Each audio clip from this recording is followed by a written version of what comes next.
May nguto sa inyong tanan dinha mga kaigsunan, mga kaigalaan sa Davao City Jail o salamat sa Ginoo nga makapadayon kita sa atong pagtuon niining udto og salamat nga bisan og bakanti kita o mga pipila ka semana makapadayon kita ni atong serye nga Ready for Battle. Og ako nang i-refresh lang sa atong mga natun-an nga ang kinabuhi ng Kristohanon dili nga naa kita sa playground, naa kita sa battleground, naa kita'y kaaway. O gipanghangkat kita nga may nandamon kita kay dili kita makapadayon nga way mga oposisyon. Naa kita'y kaaway nga mo diskurahin nato, mo himo sa tanang butang aron nga kita dili gyud magpadayon nga mag-alagad sa Ginoo. Kay siya dili gyud gusto nga kita maghangop sa Ginoo o magmatinumanon sa Ginoo. O nini nga nini nga udto atong padayonon ang pagbasa sa Ephesians 6 nga mao ni atong gikuhaan sa atong tema nga Ready for Battle o akong basahon ang bersikulo 10 hangtod sa bersikulo 13. Agig panapos, ipahimagno ko kaninyo nga magmalig-on kamo diha sa Ginoo, pinaagi sa iyang gahom. Gamitan ninyo ang isulob ninyo ang tanang kahimanan sa gubat, aron makasukol kamo sa mga paglipat-lipat ni Satanas. Kaya ang atong kaaway dili mga tao, kundi ang mga dautan nga espiritu nga nangulo og anaa sa gahom. Kini sila nagahari sa kadautan nga naa sa kalibutan, ug anaa usab sila sa kawanangan. Busa, gamitan ninyo ang tanang kahimanan sa gubat nga gihatag sa Dios aron makasukol kamo sa panahon nga moabot ang kadautan ug sa pagkahuman ini magpabilin gihapon kamong lig-on. Ining ikatulo na nga hugna sa atong serye. Pagatituluhan nato ni nga hugna nga magpakamalig-on kita kamo ng pagpanghagit. Kung sa English pa, be strong and stand firm. Magpakalig-on. Karon, ang kining bahin sa Ephesians 6, versikulo 10 hangtod sa 13, adunay gitawag pa nato sa English nga imperatives kung sa ato pang Bisaya. Kuan gyud kana bang sugo, imperatives mo na ingon nga kasuguan mo nang be strong o stand firm o stand fast. Pero sa atong Bisaya, murag na usa ni magmalig-on. Sa versikulo 10, mao nang mingon nila nga magmalig-on kamo niya. Sa versikulo 13, magpabilin gihapon kamong lig-on. So, be strong and stand firm. Now, naiusahay nga ang mga Kristohanon murag ganagana ba? Ang ilang Kristohanon nga kinabuhi murag gidiktahan sa ganagana sa pagbati nga kung ganahan silang moalagad unya kung way gana dili sila moalagad. Dili ngunana ang atong pagka-Kristohanon. Ang atong pagka-Kristohanon dili nga nagadaagad kita sa atong gibati. Kundi nagaagad kita sa kamatuoran. Ang kamatuoran mo na nagadikta sa atong gibati. Na usahay nga dito ganahan mo kaon, pero mukaon gyud ta kay ang kamatuoran kinahanglan nato ang pagkaon, di ba? Na usahay nga dito ganahan mo ampo, pero mo ampo gyud ta kay mao nang kamatuoran. Ang Ginoo ang magatubag sa atong pag-ampo ug mao natong gikinahanglan o maglig-on kita ang atong mga pag-ampo. Na usahay nga dito ganahan mo basa o mag-attend Bible study, pero ato gyud nang kigbasugan kay dili pa ganagana ang pagka-Kristohanon. Noon, dili po na maingon nato nga dili matandog ang atong gibati kay ang tao na pagbati na tay panguna-una, na tay kabubuton, na tay pagbati, pero dili nato ipasulabi ang pagbati. Ang damo nato nga naa kita sa kamatuoran, nga naa kitay kaaway kay siya gyud ang duwa na ito pagbati usahay aron kita madiskurahin. Nunduman nato nga sa background sa pagsulat ni Pablo dinhi na siya sa prisuhan. Unya nagsuwat siya sa mga tao nga diha sa Ephesus nga Kung babasa na to sa mga binuhatan kapitulo 19 nga gikan sa Korinto, unya nagsugod siya o pagpanudlo diha sa sinaguga sa mga Hudiyo o mga Hintil diha nga nag-attender sa sinaguga ug nag-abot ning 3 ka buwan. Mabasa na to ni Acts 19 o sa mga binuhatan kapitulo 19. Ang nagsulat sa mga binuhatan si Lucas, nagsulti nga tungod sa pagbatok gyud sa mga tawo nga di modawat sila sa gitudlo ni Pablo, sulod sa 3 ka buwan murag ginagitugtan si Pablo nga makatudlo sa sulod sa sinagoga. Mao nang mibalhin siya sa lecture hall ni Tyrannus, kana si Tyrannus usa ka na simpati, usa sa mga tag-iya og dako nga lugar nga didto sa iyang lugar. Dito na napadayon si Pablo og tudlo sulod na sa 2 ka tuig sa Ephesus. Mao nang istorya, mao na ang background dinhi sa atong gibasa sa Efeso kapitulo 6. So iyang gi-explicar din ang Old Testament ngayon yang kini nga Messiah, kini nga Kristo mao walay lain kundi si Ginoong Hesus ug siya nga nagsakripisyo sa cross ug siya ang atong tuan ug makapabag-o, mao'y makatagsiguraduhan sa atong kaluwasan. So ang mga tao sa Efeso sa panahon nga gisulat kini ni Pablo o panudlo si Pablo sa 2 ka tuig, mga dato sila, dili sila nagagisod-lisod kay kini nga syudad bugana kini sa negosyo, nagauswag kini nga lugar sa negosyo, sa mga trade og sa tanan nga mga panginabuhi. Booming kini nga syudad. Ug mauna nga basta gani nga ang usa ka lugar mo uswag sa ekonomiya, uswag pud ang pagpakasala. Kay dinhi pud nga syudad gitukod ang templo ni Artemis o templo ni Diana.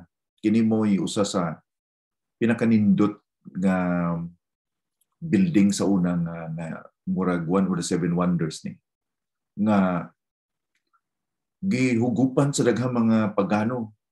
Kung niya muni nga nabantog kining Efeso sa templo ni Diana nga ang paghimog gyud o paghalad o mga malaswa o mga demonic nga mga paghalad dito. So ang gibuhaton sa diablo, sa demonyo, kusog kaayo dinhi nga lugar. So mao na mabasa sa mga binuhatan kapitulo 19. Unya sa nagwali si Pablo dinhi, daghan ang mituo unya sa ilang nga paghangop na kay Kristo. Nabasa nato nga daghan sa ila gidala nila ang ilang mga libro, mga magical arts ni, mga libro nga mga may tungod ni sa mga magics, mga voodoo, mga munana. Mga libro ni sa sunod sa demonyo, mga magical arts. So gisunog kini. Unya siyempre pag sunog gani nakakuha ning attention sa mga tao. Ug kini nga kantidad sa mga libro nga gisunog ingon pa 50,000 drachmas, 50,000 ka drachmas, kanang usa ka drachma usa na ka adlaw nga sweldohan. 1 drachma or 1 denarius equivalent na o equal na sa usa ka adlaw nga pagtrabaho. So kung imo nang i-multiply sa 50,000, kadako gyud kayo nga kantidad sa kwarta. Sa ato pa karon milyon-milyon ang nas gisunog sa mga tao niya na suko ang mga negosyante, nasuko ang mga tao kay murag na insulto sila, unya nakaapekto po sa ekonomiya. Pero kini gihimo sa mga mituog kay Pablo sa iyang mga mensahe, sa bayang balita, mao ni ang pagbag-o sa mga tao. Ug dunay kumprontasi na sila si Pablo og sa mga kauban ng mga Kristohanon ug sa demonyo. Mao ni giingon sa Biblia nga kung kita naa kay Kristo, di kita buwagan sa demonyo. Naagi ang himuon para tumbahon kita. So unsa may buot ingnon ani? Unsa may kahulugan ani? Na dili gyud kita magkumpiyansa kay di gyud kita hatagan og kalinaw sa atong kaaway. Maghimo gyud tikang nga dili kit sayon-sayon lang kita. Mura bag dili lang tawhay o taphapsay ang atong padayon sa pagsunod sa Ginoo. Walay gitawag nga easy road. Ingon ni Kristo, sundan ninyo piot nga dalan nga daghang mabato nga lisod ngadto sa kinabuhi. Kay sangkad ang dalan og luag ngadto sa kalaglagan. Ngano man nga lisod nga among kabatuhan, ngano man nga piot tungod kay mao natay opposition, natay kaaway. Ang background ani nga naagyud sa sentro sa conflict zone, murabag battleground ang Ephesus sa panahon nga nagwali si Pablo dito. So, niya na nga background, atong tandaan na kining libro sa Ephesus, kung gabasa ka sa libro ni Ephesus, ang Kapitulo 6, katapusan na ning kapitulo. Pero kung basahon na to gikan sa Kapitulo 1 hangtod sa Kapitulo 5, labi na sa Kapitulo 5, adunay mga bahin sa kinabuhi nato nga gibatbat ni Pablo din nga bantayan nato ang kaminyoon, ang relasyon sa asawa o bana, ang ginikanan sa iyong anak, ang pagpangimpleyo. Ngano man gi-mentionan ni Pablo tungod kay maunay mga bahin sa atong kinabuhi nga nag-atake ang diablo sa ato. Abi ninyo kung naata sa simbahan, naata sa worship time, na kamo sa kapilya niya, nagkanta kamo mga worship songs, nagtuon sa pulong sa Ginoo, nindot kayo kay naata sa mga katilingban sa mga Kristiyano. Pero di na mao ang tinuod nga pagkinabuhi sa Kristiyano, pagka-Kristiyano.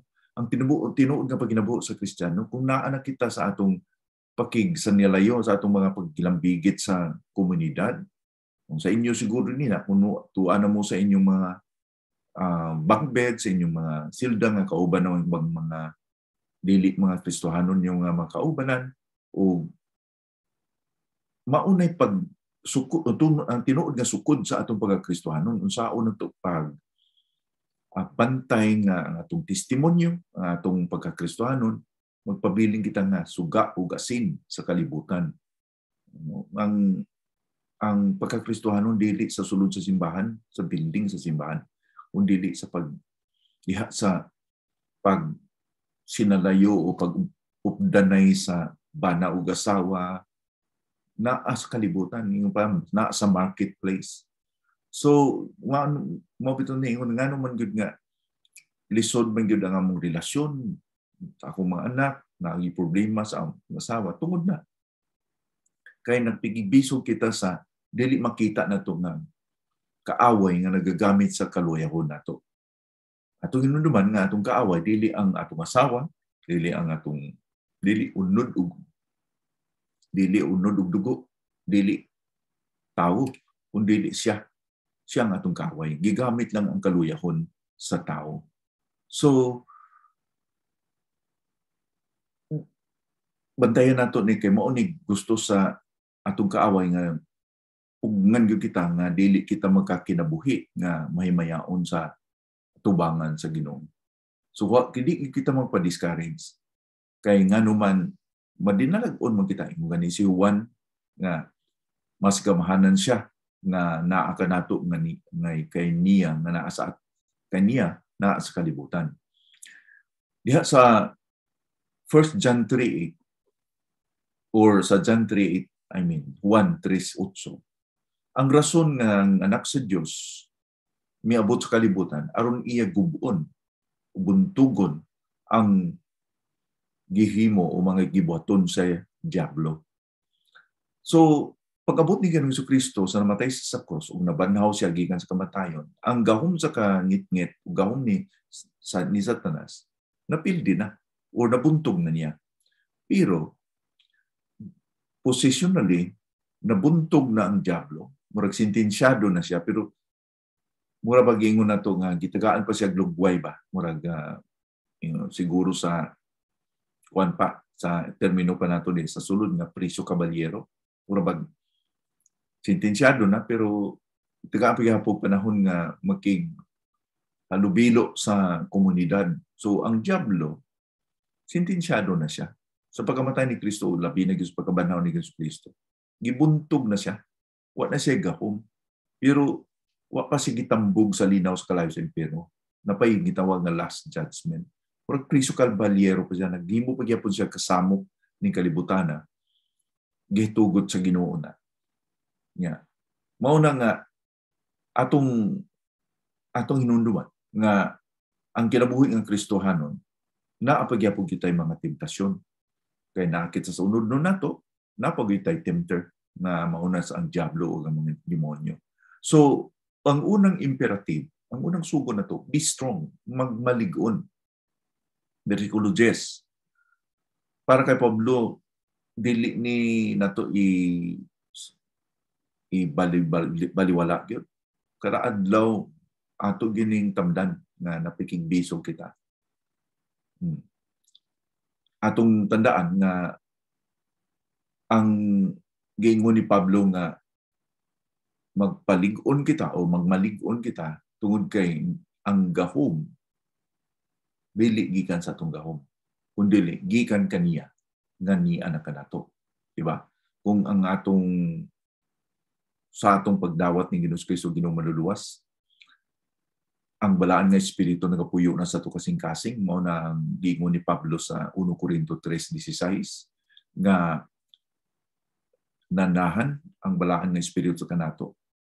So ang gahom sa pagbuntog sa Diablo naa na nato. So kung magmalig-on kita, dili ni kay parihab sa ginayo sa ka manugsulat nga si Norman Vincent Peale, bantog gini sa magsulat sa una. Nasa gisulat nga libro nga The Power of Positive Thinking. Kabasa man gani ko ning libruhan ni.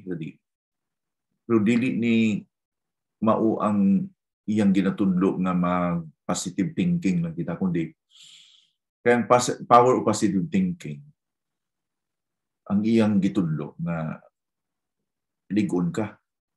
So magpositive lang gyud ka.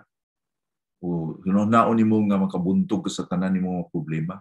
So ang tao ang sentro o ang iyang kusog. Pero dili man na mao kay ngano man sa tubangan sa Diablo o sa ato pagbisog sa Diablo, wa man gyud tay dag-anan. Pero mao na nga ang atong kalig-on, pakigbisog dili sa atong kusog kundi kaniya. Gani sa Episo 1:19 ba kay kining Episo 6 pag-aplikar na ni sa kamatuoran nga iyang gitudlo sa Episo 1:2 ug 3.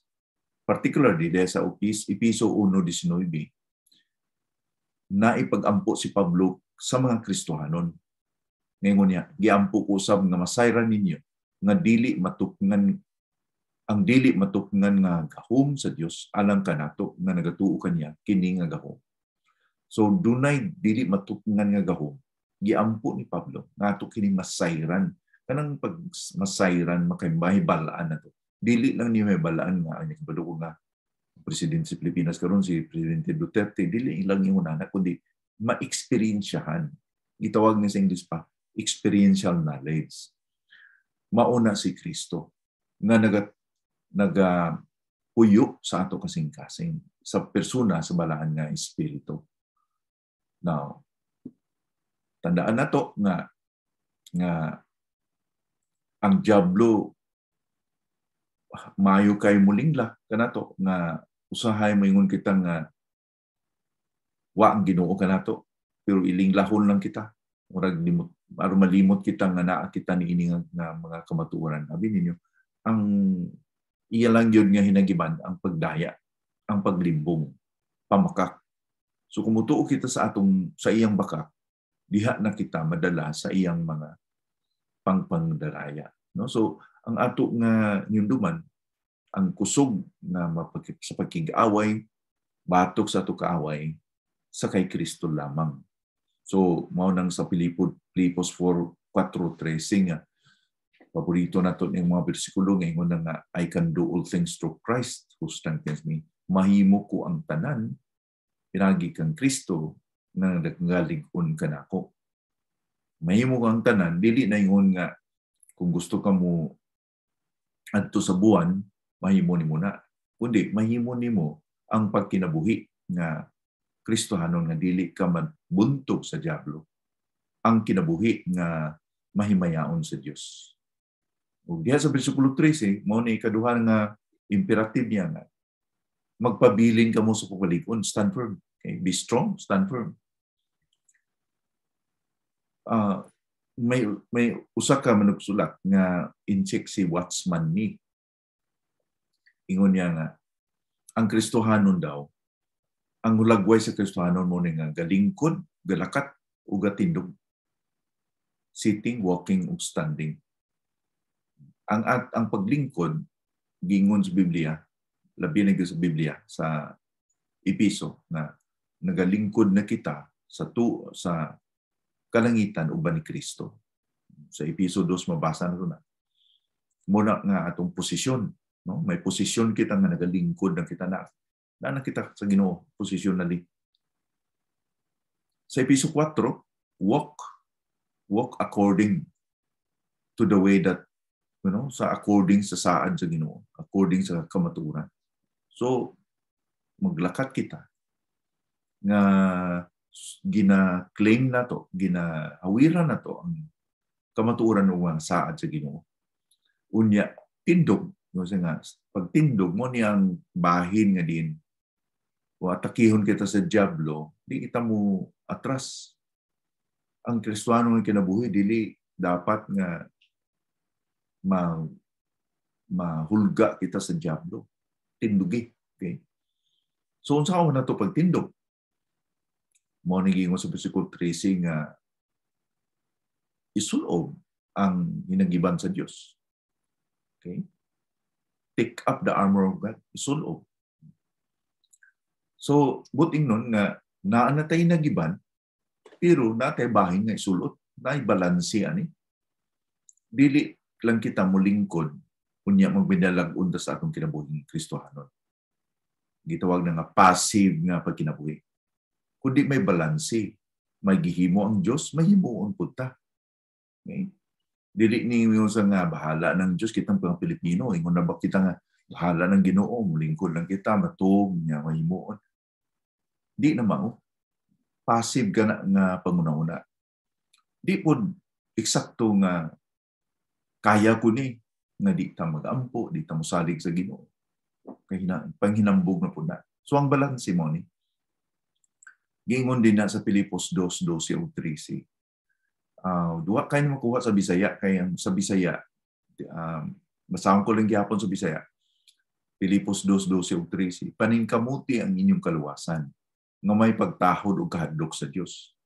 Sa bersikulo 13, kaya ang Dios mao ang nagahatag kanato og tinguha ug katakos sa pagbuhat sa iyang kabubuton.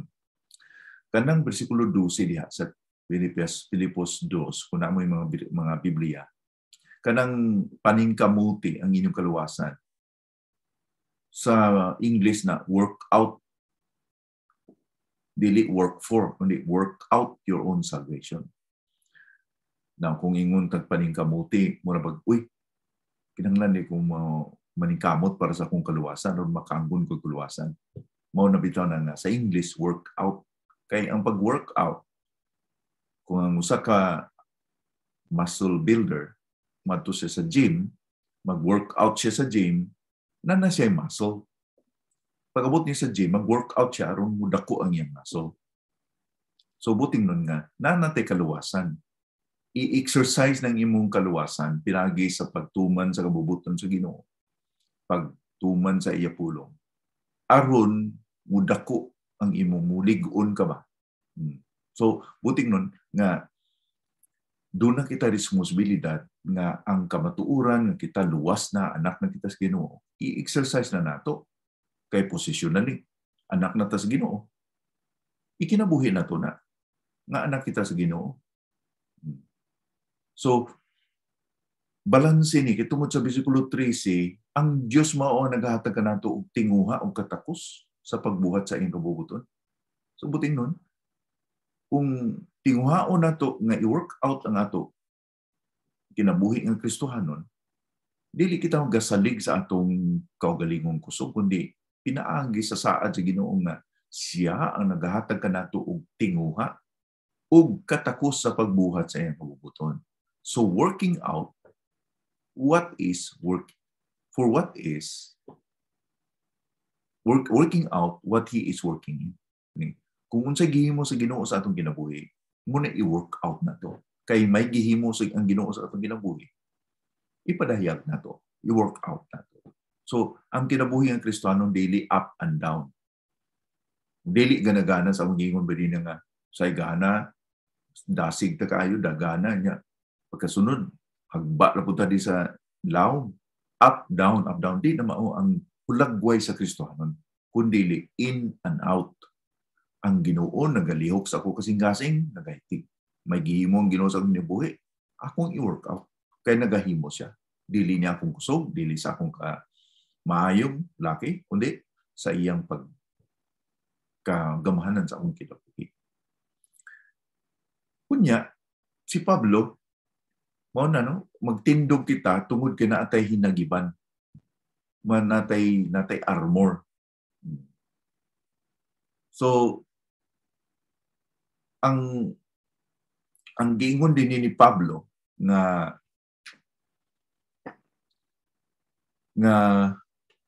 ang isul o put on the no, put on, be strong, yung pa din nga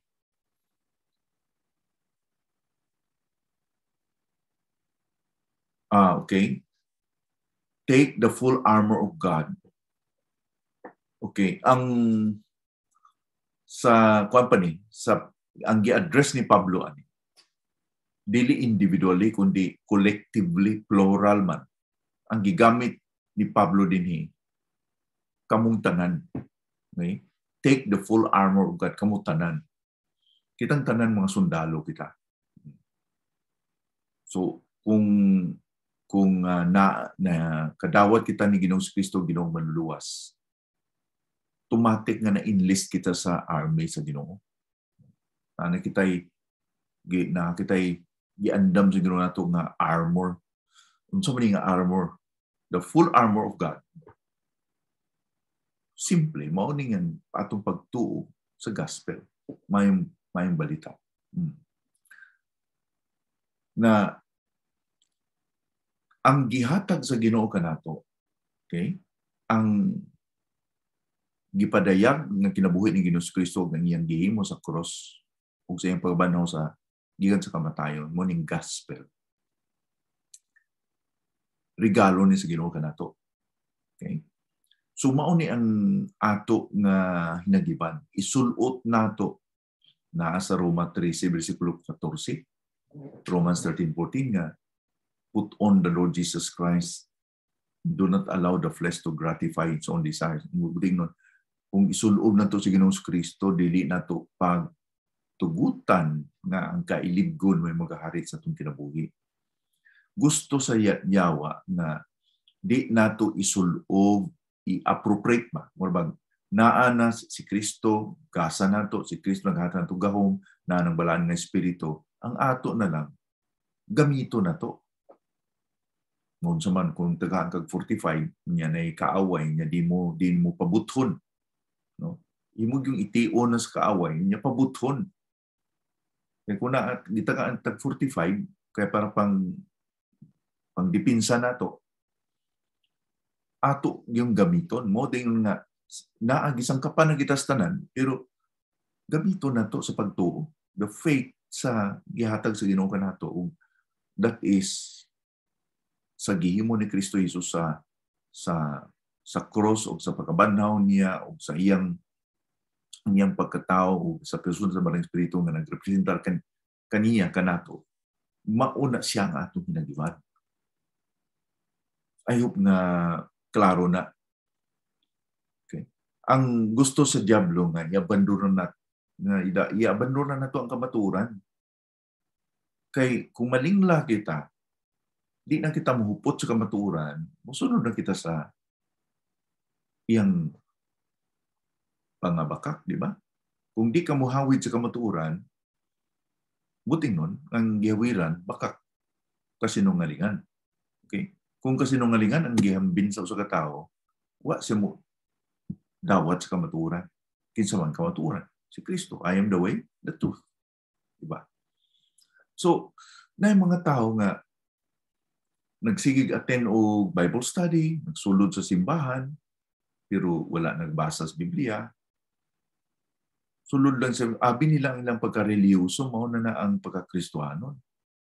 Daghan kay mga tao nga ignoramo sa may balita, sa gospel. Kaya sila kadawat ng Ginoong Kristo sa tinuray nga gospel. So, ang ilang nabatian sa mga pagwali sa simbahan o sa ilang papanudlo nga ang tao maayong tao, good person, dili makasasala. Mo ba nag-ingon sa Biblia? Dili. Ang Biblia nag-ingon nga sanglit kitang tanan ng kasala. Nakabus sa himaya sa Dios. Tunod kita sa kung matay kita, ang suhol sa kamatayon. Ang suhol sa sala, kamatayon. Pero ang tanan ng bidawat kang Kristo, tangang kinabuhing walay katapusan. Now, kana nga kamatuoran, gusto sa diablo nga dili na yambin sa tao. So daghan karon nga nagwali, nagtudlo nga dili ang gospel ang inatudlo nga ang tudlo nga maayong tao ang basta mo padayon mo sa simbahan, maayong tao kamo. Dili na tinuod nga nay problema ang tao nga makasasala. So gi-accommodate lang na ang ang unsay gusto sa tao ba. So mo man gusto sa tao karon.